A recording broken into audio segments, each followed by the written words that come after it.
The story begins with Sehanjin, who was late for school. She does her makeup and gets ready in a few minutes. Her mom teases him, saying if she had a crush on Sejun. She starts getting flustered and denies it. Her father also hears their conversation and teases her as well, saying he was disappointed in her. She takes her pocket money and goes straight to Senjun's apartment. His father answers the bell and told her that he already left. She runs to catch him and she was really fast. She was learning jujutsu and was very athletic. She found Senjun was a big guy and loved to play games. She scolds him for not waiting for her, to which he replies that he wanted to walk to school slowly, unlike her. She advises him to learn jujutsu with her and lose some weight. Just then, he saves her from a car hitting her head. We could see that Heijin really likes him, but he doesn't understand. In the class, he sees a guy getting bullied as usual, because he didn't give them money in time. The guy told the bully that his family was having a hard time, but the bully gets annoyed with his sob story and starts beating him. This was like any other day. Kids get bullied by them every day, but for some reason, Senjun couldn't just watch them do as they please. The bully was asking the guy to buy sweet red bean bread for him, and Senjun gives him the bean bread but not in so gentle way. He shoved the bread in his mouth and he starts bleeding. The bully obviously gets pissed and starts hitting him while threatening him that his school life would be miserable now. He keeps hitting him but Senjun doesn't even feel his punches and asks the bully if he was okay instead. When the fist doesn't work, he grabs the chair and starts hitting him with that, but Senjun just avoids all his attacks. Just then, Heijin also comes to the same class and was shocked to see what was going on. Senjun tries to stop her and told her that it was his fault. She asks the guy if he had done that to his face. The guy gladly admits it and advises her to choose her friends carefully as Senjun's life was going to be hell now. Senjun also tries to explain to her, but before he could say anything, she tackles the bully. After tackling him to the ground, she locks him in a chokehold. The bully was powerless now against her. Senjun tries to stop her and takes her outside by force, while she kept threatening the guy to never touch Senjun. After she was gone, the bully makes excuses like how he was caught off guard. He asks the other guy if Gisea came to school. After some time, the bully gets back with their leader Gisea. Senjun apologizes to him for what he did earlier, but Siek still slaps him and told him to fight him. Senjun still doesn't get angry and apologizes again. Siek accepts his apology and leaves him alone. His lackey asks him if he really was gonna just leave him be. He assures him saying he had another plan. The next day at school, the guy that was being bullied told Senjun to go see Heijin in her class. Heijin's desk was destroyed with ink. Same goes for her dress also. Her dress was completely soaked in ink. She tries to ask her classmate about the guy who did it, but they didn't want to talk to her and ignored her. Senjun comes to her class and gives his shirt to her and takes her to the bathroom. The bullies were watching all this and were not satisfied with the result, as Senjun still looked calm. Gisoek assures them saying he would come to them himself. In his class, the bullied guy apologizes to him for getting him involved in his situation. Senjun told him that it was not his fault but someone else was responsible for it. Senjun was pissed. He goes to Gizoke's class to meet him. Gizoke had already anticipated that he would come. He told Gizoke to apologize to Heijin and pay for her dress. Gizoke admits that it was he who did that and denies apologizing to her. Senjun was relieved that he was not going to apologize, otherwise he would have to let him go. The lackey gets angry at his cocky behavior and attacks him, but Senjun punches him before he could, distorting his face. The other lackeys attack him as well, but he took down all three of them in just a few moves. But now he was out of breath because of his size. Gizoke mocks him for being so slow. Gizoke already knew that he was aiming to one-punch him. Senjun tries to provoke him as well by calling him a bug who only knows how to dodge. While the guy was replying to him, Senjun attacks the lower part of the body to tackle him to the ground. But Gizoke locks him in a chokehold instead. As Senjun was about to pass out, Heijin comes there and kicks Gizoke in the face and saves Senjun. Gizoke was furious because he got hit by a girl. His lackey told him that she knows jujutsu, but he doesn't care about that, saying she was still a girl. He grabs her by her hair, while Senjun gives him a sign to run away. She asks him if he has ever got beaten up by a girl before. Gizoke gets pissed and attacks her. She dodges his attack, tackles him onto the ground, and locks his hand in a jujutsu hold. Gizoke immediately accepts his defeat, but she doesn't let him go. He admits all the things he had done wrong and promised her to never do that again. After he begs her to stop, she finally stops and lets him go. After they were gone, his lackey reminds him of what would happen if they didn't collect the money and give it to someone named Do Hyun. Gizok comes up with an idea to deal with Haejin. While coming back home, Haejin keeps pushing him to join the jujutsu with her. Senjin gets annoyed at her and goes on a separate way without leaving her at the gym like he usually does. Haejin was sad because she wanted to spend more time with him. After arriving at his apartment, Senjin regrets giving her the cold shoulder and goes to sleep. While he was sleeping, his father comes storming to his room and asks him why he wasn't answering his calls. Senjin sees he had a bunch of missed calls from his father and Hanjin. He asks his father what the problem was, and his father told him what happened to Hanjin. She brutally beaten up and was hospitalized. Her injuries were severe and many bones were broken in her body. Senjin came running to the hospital where she was admitted to. He came all the way there running barefoot and his legs were bleeding. A detective asks him if he was her friend. As time goes by, Senjin starts getting more anxious thinking about why there were cops and how bad her injuries were. The detective told him that it was some kind of group assault and asks him if she had any recent issues with someone. He told them about the bullies from the school. Senjin asks the detective how bad her injuries were that she had to go through surgery.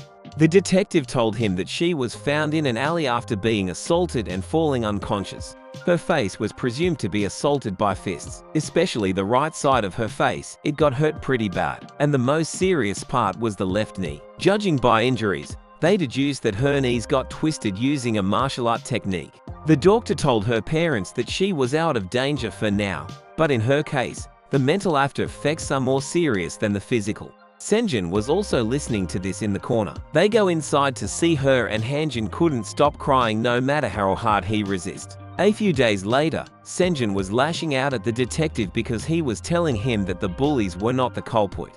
They didn't have any physical proof against them and their alibi also checks out. The CCTV camera that was supervising that alley was broken. While the detective was explaining all this, Senjin notices the documents related to the incident. This was the Gold Officetel building. This is where that incident happened. Senjin told him how his teacher's saying to go to the police because the incident happened outside the school, and how the police are now saying that they couldn't do anything without physical evidence. While leaving the police station, Senjin told them that he would take care of this himself. The detective asks an officer to keep an eye on him and stop him from doing something stupid. At the Officetel Hotel, Gizok comes out with his friends. Now Senjin was sure that it was he who did that to Haejin. Senjin stops him and asks him if he was really responsible for Haejin's situation. Gizok laughs at him for thinking of taking revenge like this was some kind of movie. While he was mocking him, he punches him so hard that he goes flying. Senjin attacks the other guy as well, and as he was about to attack Gizok again, he dodges his attack and goes for the lower part of the body.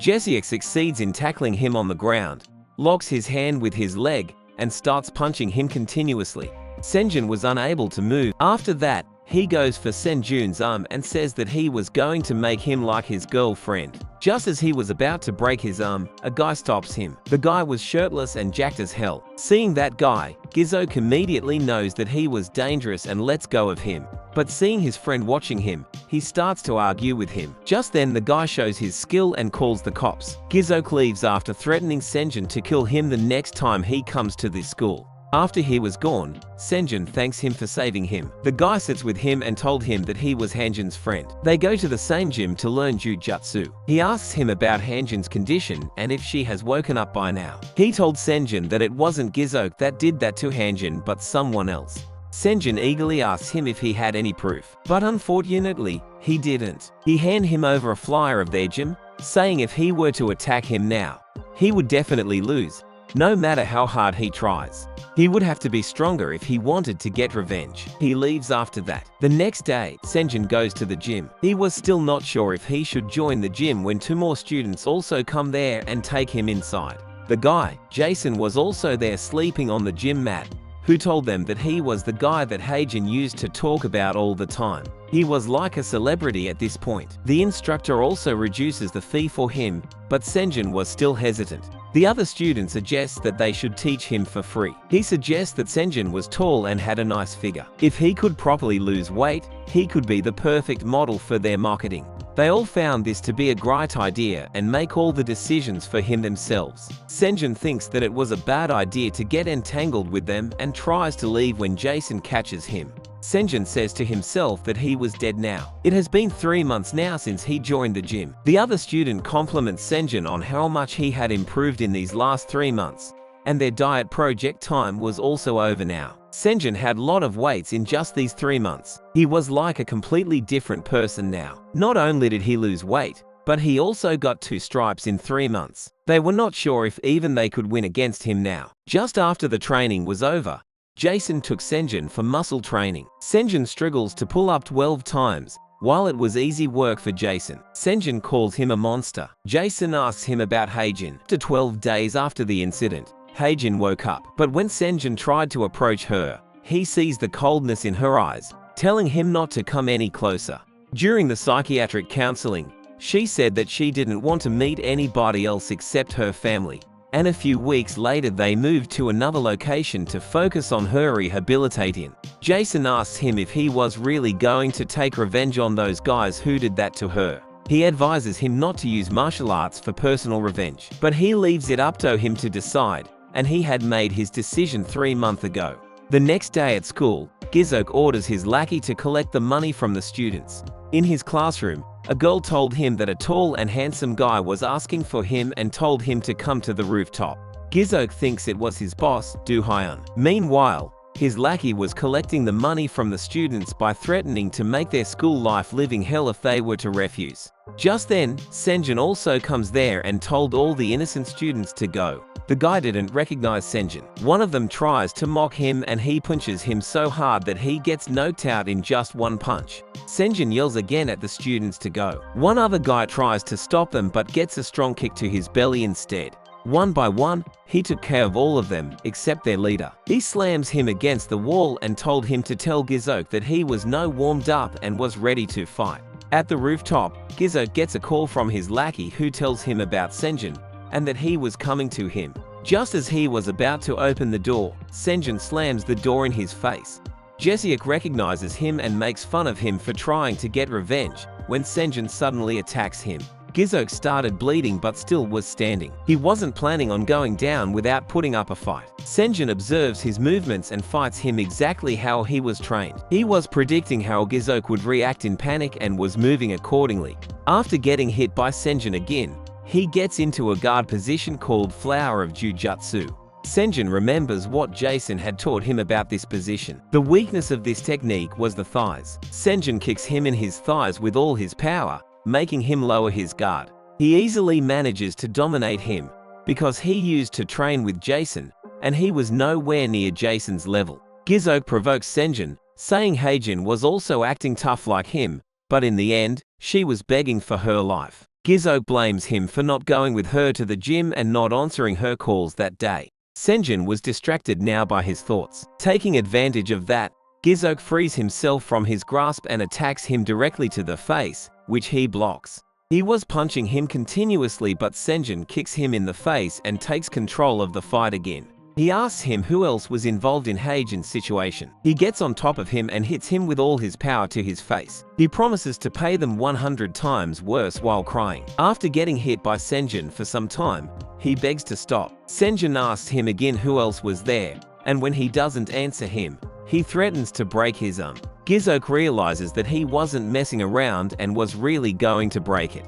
As he was about to break his arm, Gizok told him that it was Do Hyun, a third-year student. There were students from other schools as well, but he didn't know about them. Just then, a teacher also comes there. Gizok laughs at him saying his life was over. Senjin kicks him again in front of the teacher. At the principal office, Gizok's parents were yelling at him. Gizok's mom was pissed and tries to slap him, but he rudely blocks her. Just then, Senjun's father also comes there and apologizes to them for his son's action. But it was not enough. They wanted him to get kicked out of the school. They keep calling Senjin foul words and that make his father angry. Gizok's father accidentally reveals that he had connections with the principal, so Senjun's father also uses his connection and calls someone. The principal recognizes the voice. It is the chairman himself. While going home, his dad asks him if he was doing it because of Heijin and leaves him to do as he sees fit. At the gym, he makes excuses that he had an accident. They start their sparring. Senjin told the guy with the glasses to not hold back this time, and that's what he did. He didn't hold back. In every spar, he defeated him measurably, but he was impressed with Senjun's brute strength. After defeating him in all the fights, he advises Senjin that he should meet with Heijin because he was the only one she would like to meet at the moment. At the school, after getting discharged from the hospital, Gizok was summoned by the third-year student, Du Hyun. He asked him if he had collected all his money. Gizok told him how he was interrupted by Heijin's friend and was beaten by him. Du Hyun takes his shirt off and told him to spar with him right now. Du Hyun beats him brutally, and when he accepts his defeat, Du Hyun says that he was going to stop when he wants and starts beating him more intensely. After he was done with him, he orders his lackey to bring Senjin to him, or he would be his sparring partner next time.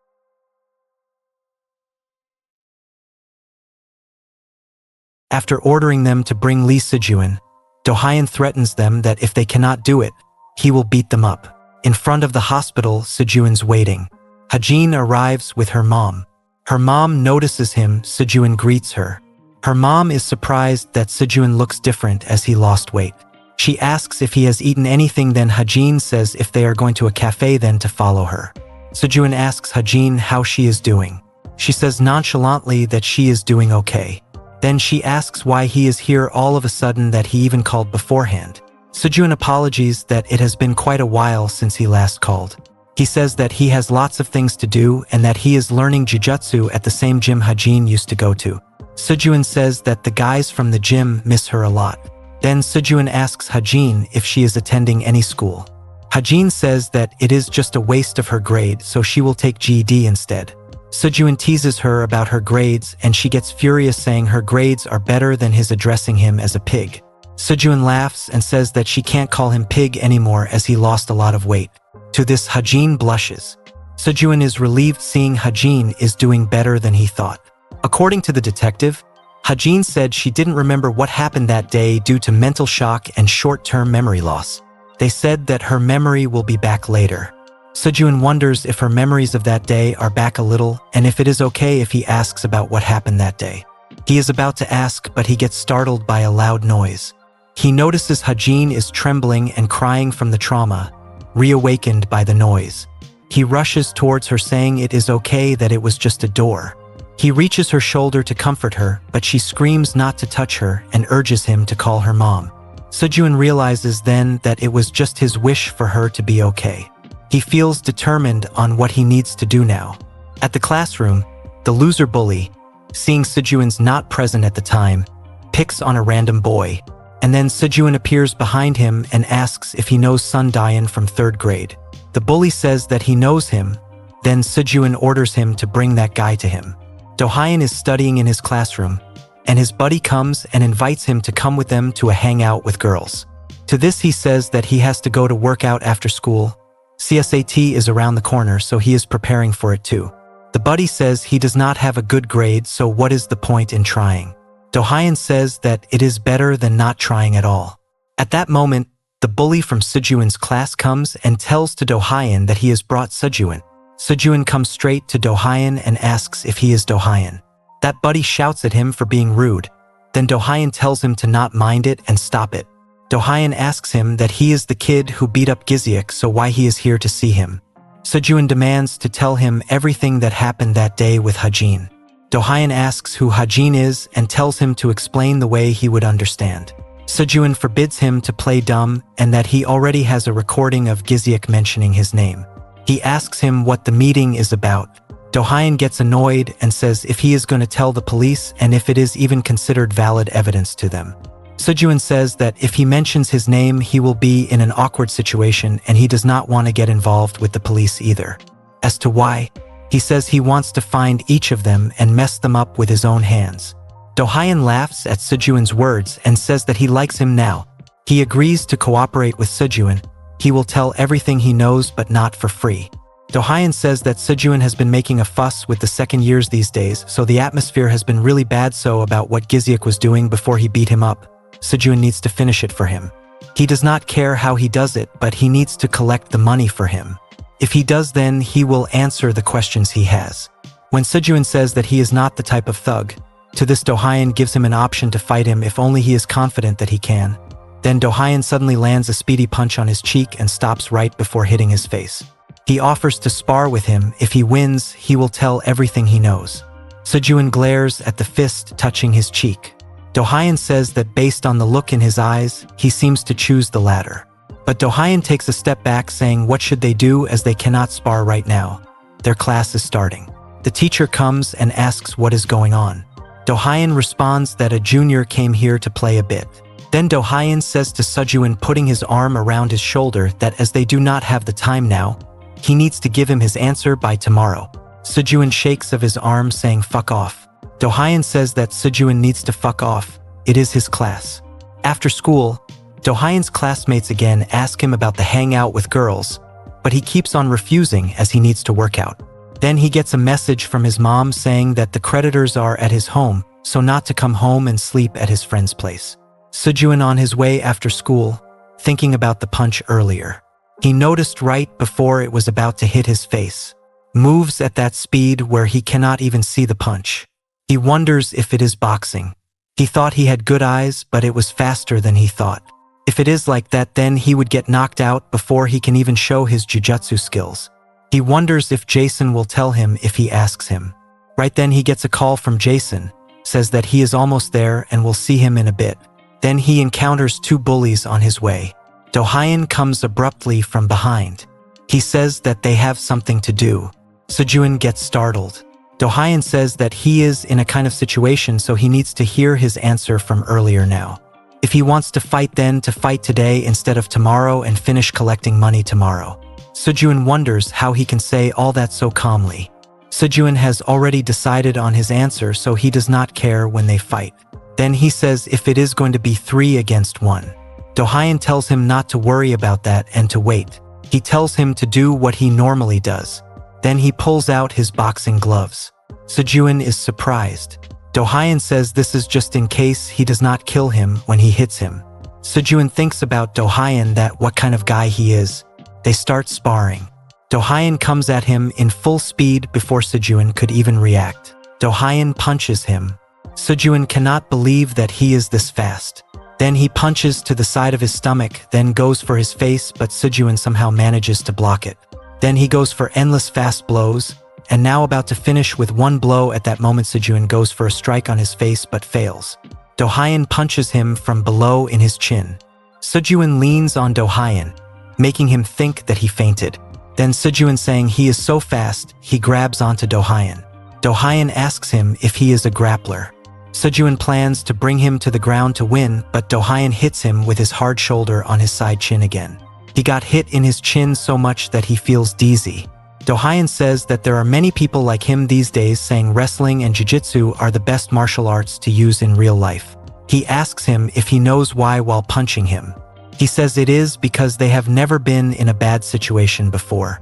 Sejun coughs off blood. Do-hyun says further that it is just that the stronger ones win. He tells him that they will not bother him anymore so as to not interfere with their business, and he also says that what happened to Hajin, he feels bad for that too. He tells him to think that she just stepped on sh ##. Sejun grabs his shirt, saying not to say her name with his dirty mouth, and he is not planning on giving up here. He shouts that he did not even start yet and grabs his thigh. Do-hyun is surprised that he still has a lot of energy. Do-hyun thinks this is his last chance. Do-hyun then breaks free from his grasp. Sejun is in a daze.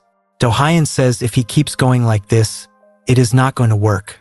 Do-hyun tells him Yakia Kangsik, a Chinese abbreviation which means weak becomes the meat and strong eats the meat. If he cannot understand it, just remember it. No matter how good the world looks, nature will never change. The proof is that he won't get any information from him. He tells him to rest well for a few days while striking a blow at him. At that moment, to everyone's surprise, Jason appears and takes the blow in his cheek. Being unfazed, Jason says it is faster than he thought. The gym mates that came along with Jason and make fun of his face. Do-hyun is surprised that he is completely fine despite landing the punch properly. One of the bullies grabs one of the gym guys' shoulder, asking who they are. He shouts at him saying if he knows how scary these days kids are. Then he makes a painful face screaming as if he hurt his shoulders badly. The bully is taken aback. The guy shouts to call an ambulance. Basically, he makes fun of the bully. The passersby enjoy it. Do-hyun asks Jason who he is. Human, Jason responds. He further asks how he is still fine after being hit earlier. Jason says it was like his 7-year-old nephew's punch. Do-hyun notices people nearby taking videos of them while laughing. He says that he will see him again soon. Jason asks him where he is going. He turns around assuming Jason is asking for a fight. He says to let go today, but Jason says that is not it. Police here to pick him up. At the police station, Do-hyun told the police that they were just sparring. But the police says he will need to ask the victim as the victim's statement is more important. Then he will decide whether to contact the school or not. Do-hyun gets tensed up that if a police case is filed, he will not be able to participate in the competition anymore, let alone collect money. But he felt hopeful as Sejun said earlier that he does not want to get involved with police either. He cannot make any hasty statement as he wants something from him. However, Sejun blatantly says that he was assaulted. Do-hyun is suspended from school. Jason asks Sejun over a meal if he is going to keep doing this. Jason guesses that the guy, Do-hyun, knows what happened to Hajin and that he had to fight him to get information. Sejun confirms he is right.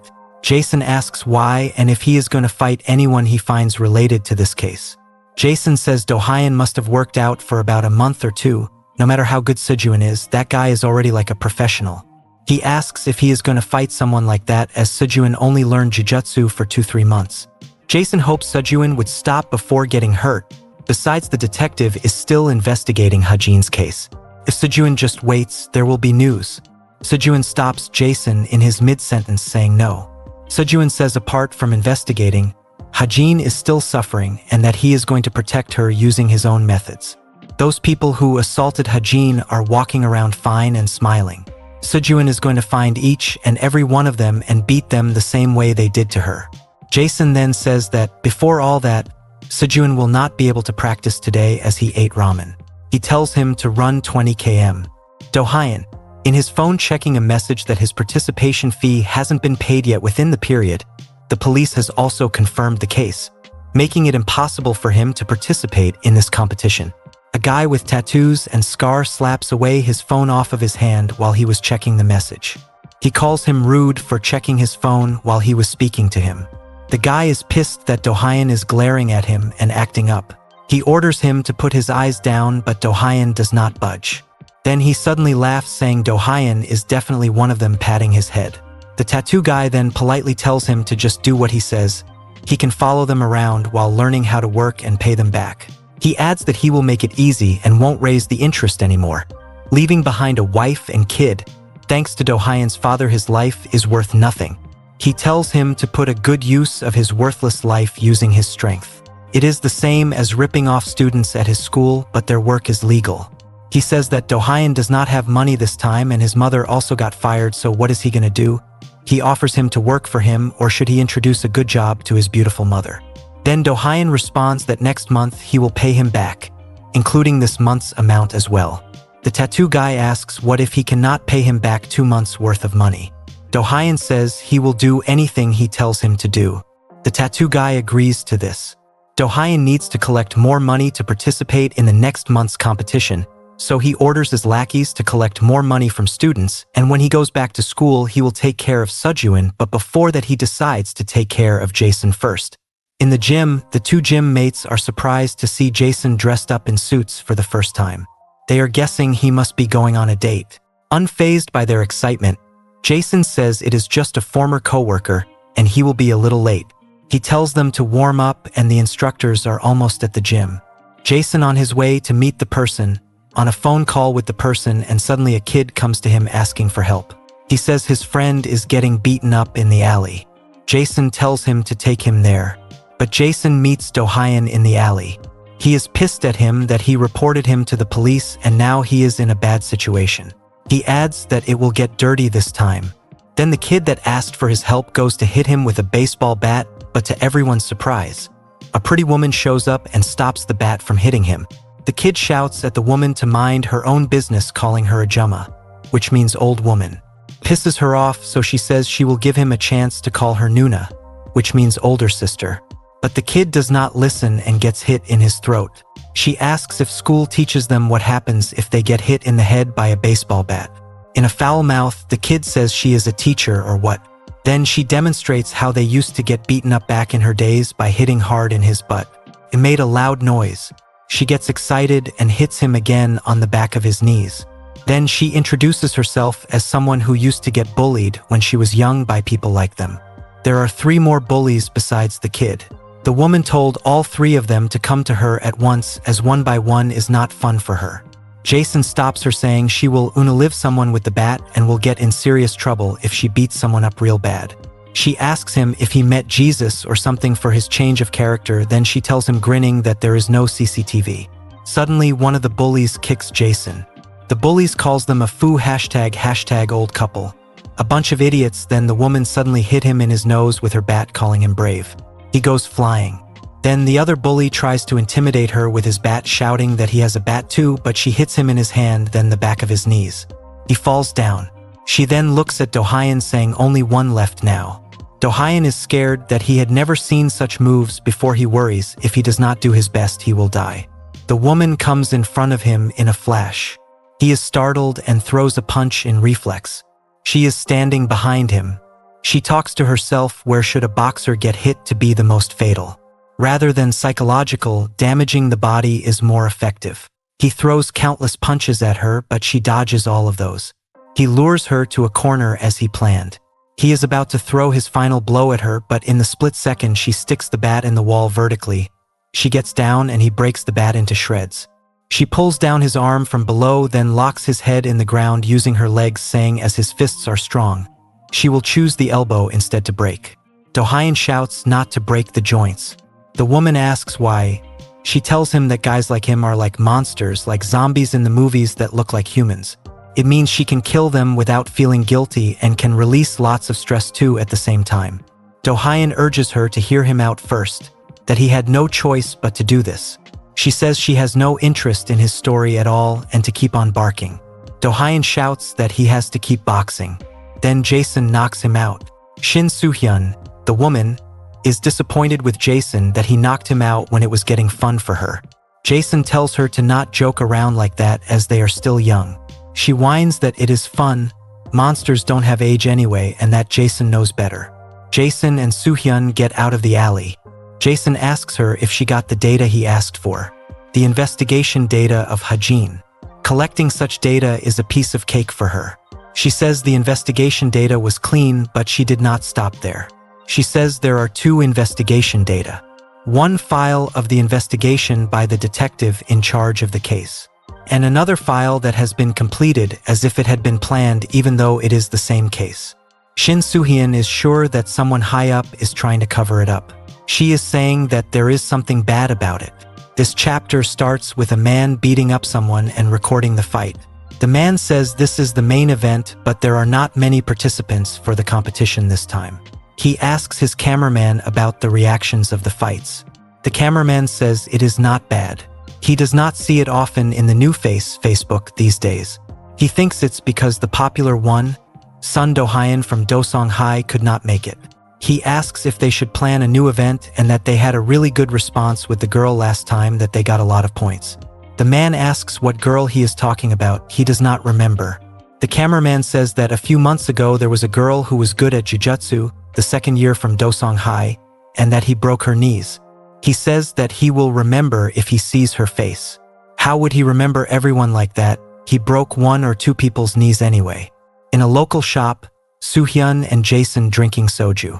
Jason tells Soo-hyun to stop drinking now as she seems to be very drunk. She shouts that it has not even been 10 bottles yet. She orders 2 more sujo bottles. So to sum it up, she says Sejun wants revenge alone for Hajin. Jason says that they are very angry too, but from his point of view, as the police have no physical evidence, so it was impossible for the investigation. Soo-hyun says that he is very romantic, he is really her type. She says that Sejun is like how Jason used to be in the past. Jason denies that he is not the type of person who doesn't make a plan before doing something. It is not a good way. At the end of the revenge, it is bound to be tragic anyway. Soo-hyun says if it is hell for a person, then the other places are also hell, so it is better to just stay there. Even if he goes to another hell, it will be better to get out of hell right away. There might be a low possibility of a good result, but if just stay still, the possibility would be 0%. Then she asks Jason that if he were Sejun, what would be needed the most right now. She tells him to think about it carefully. Detective Na asks Officer Hyung-shik, with whom he works with, about Lee Sejun, which he told him to look into. He says Sejun was the victim of an assault case filed with the district police last week. Mr. Na asks if he was seriously injured. He says that it was a minor injury, so the perpetrator was just suspended from the school. Mr. Na says that maybe Sejun is tracking down the people who he thinks are related to the Seo Hajin case. The detective thinks if he lets it be, there is going to be a bigger accident. Later, the detective asks Hyung-shik if he has any connection with the residents of the gold office tell. He says he doesn't have it at all. The entire building's CCTVs were out of order that day, and that he cannot even figure out where they went. Then he asked the detective why he is so interested in this case, as he told him to wrap it up before. Mr. Na then asks him why he decided to be a police officer. Hyung-shik answers that to make a living, then he says giggling that he is going to get a pension later on, so he became a police. Mr. further asks why he chose the criminal department, as it is a hard job. To this he says he chose it to look cool. Mr. Na says that his daughter says that too, that it is a cool job to catch bad guys and make them pay for their actions. But the world isn't that clean, so he again asks Hyung-shik that what would he do if his orders and the orders from higher-ups are different. Hyung-shik seems to be in confusion that Detective Na is above him too. A few days later, Do-hyun and Sejun spar again, and Sejun loses.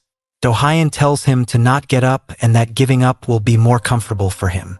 Do-hyun says he will also stop there, and if he interrupts him one more time, he will use his bare fists.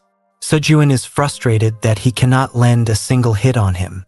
Even if he tries winning using jujutsu, it is no use if he gets caught. Sejun is about to stand up and Do-hyun punches him in the face, saying not to get up. Do-hyun is also frustrated at Sejun that he is not giving up. At the gym, the guys there show concern to Sejun as his face is full of band-aids. Sejun says with a big smile on his face that he was playing soccer at school, and he assures them that he is really fine. His jujutsu instructor then tells him to follow him and that they need to talk. He asks him how many times it has been this month and if he is learning jujutsu just to fight people outside. He gets angry and tells him that if that is the case, get out of the gym right now, but if that is not the case, he tells him to say something. He says if Sejun needs help, then to tell him what is going on, whether it's school or the police. He tells him to ask for help. However, Sejun apologizes and says that he will be more careful. Sejun is reluctant to ask for help as this is his fight. The instructor tells Sejun to let him know if he needs any help. At night, the gym guys leave and tell Sejun to rest well after going home. Sejun is deep in thought that it won't work at this point. His skills are not good enough. Even before he wanted to tackle Do-hyun, he was overwhelmingly pushed back. He is worried about what to do. Jason then comes to him and asks if he is going to fight until the end. Sejun is confused about what Jason is trying to say. Jason says that his body has its own limitations, so asking if he really is going to do it until the end. Sejun says of course he just does what he has decided on already, so if Jason tells him to quit the gym then he will, but in his mid-sentence, suddenly Jason puts a headgear on Sejun and punches him. Sejun is flustered why Jason punched him out of the blue. Jason says it is fighting practice. Jason tells Sejun not to touch Do-hyun. He is surprised and asks him why.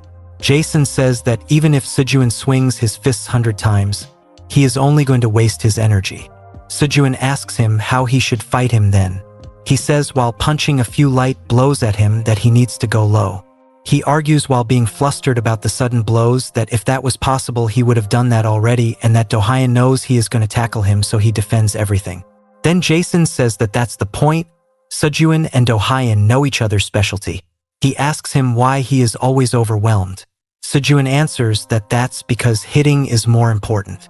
Jason punches him again, saying he is wrong. The most important thing in a real-life situation is how threatening the other person's weapon is.